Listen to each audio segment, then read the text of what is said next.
ایک شخص حضرت امام علی علیہ السلام کی خدمت میں آیا اور عرض کرنے لگا، یا علی، میرا ایک کھجور کا باغ ہے، اس میں 200 درخت ہیں، میں خود محنت کرتا ہوں، دن رات ایک کر کے کماتا ہوں، لیکن جب اس کا فائدہ ہوتا ہے تو اس کا 40واں حصہ مجھے غریبوں کو دینا پڑتا ہے، کیوں میں زکوٰۃ نکالوں؟ جب زمین میری، درخت میرے، محنت میری، تو اس میں کسی اور کا حصہ کیسے؟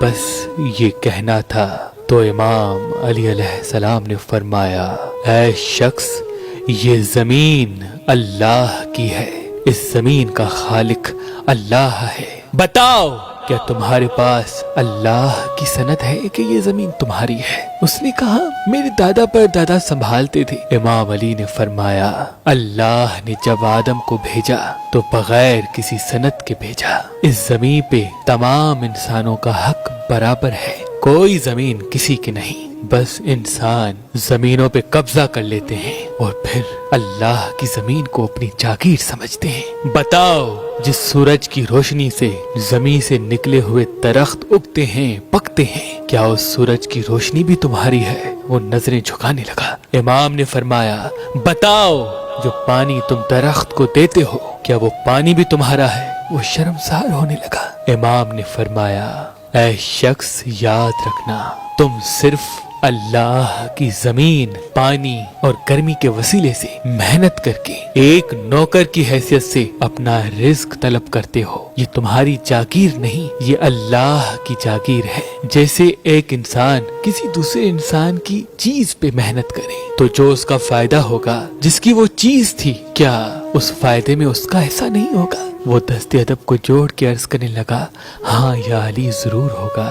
تو امام علی نے فرمایا، اے شخص، تبھی اللہ نے زکوٰۃ رکھی ہے تاکہ جو تم اللہ کی زمین پہ یا اللہ کی نعمتوں سے کماؤ، اس میں سے اللہ کے حقیر بندوں کی مدد کرو، یہ سوچ کر کہ جس وسیلے سے تم کماتے ہو وہ سارے وسائل اللہ کے ہیں اور اس مال پہ اللہ کے حقیر بندوں کا حق ہے۔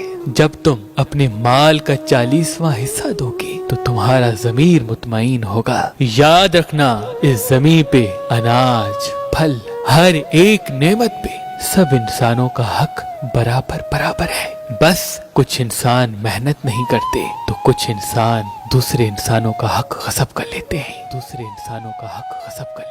انسان نے جو سب سے پہلے اپنے ہاتھ میں پتھر پہنا وہ فیروزہ ہے، کیونکہ اس پتھر کو رحمت کا پتھر کہتے ہیں۔ اللہ کے کرم سے فیروزہ پتھر پہننے کے بعد انسان کا ہاتھ تنگ نہیں ہوتا اور وہ اللہ کی رحمت کے قریب رہتا ہے۔ اگر آپ مہربان اسٹون سے یہ فیروزہ پتھر لینا چاہتے ہیں